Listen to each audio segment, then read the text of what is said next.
Πάμε.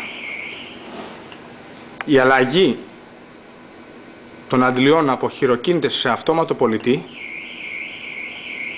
γίνεται πολύ εύκολα από μία και μόνο οθόνη.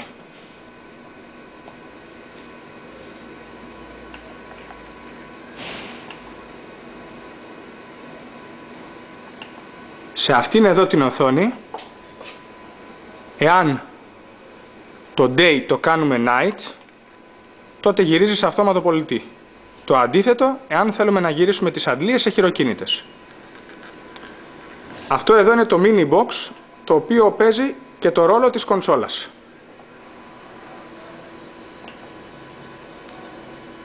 Πάμε.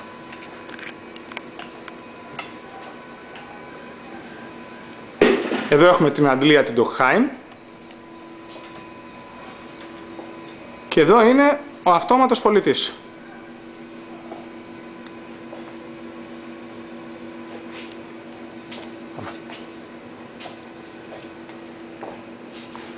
Βάζουμε 10 ευρώ στον αυτόματο πολιτή.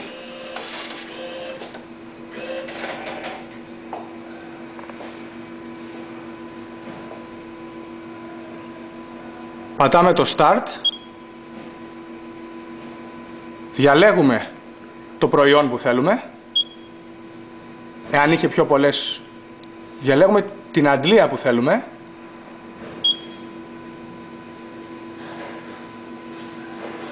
Και είναι έτοιμη η αντλία για να δώσει καύσιμο. Τραβάμε πιστόλι και δίνουμε χειροκίνητα από τον παλμοδότη τώρα, γιατί δεν έχουμε καύσιμο, 10 ευρώ.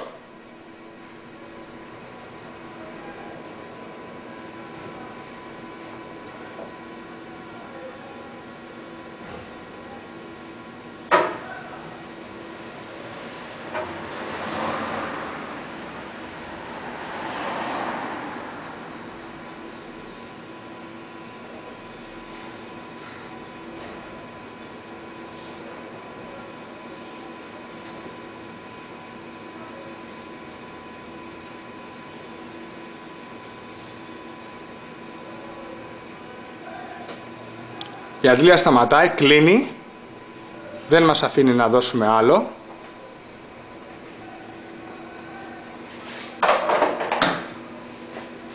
Και στον αυτόματο πολιτή, αν θέλουμε να βγάλουμε απόδειξη, είναι προαιρετικό, πατάμε το ticket,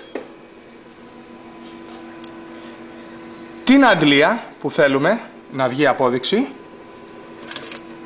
και η απόδειξη εκτυπώνεται. Όπου στην απόδειξη μας λέει το νούμερο της αντλίας, την ποσότητα, την τιμή, το σύνολο και διάφορα άλλα στοιχεία.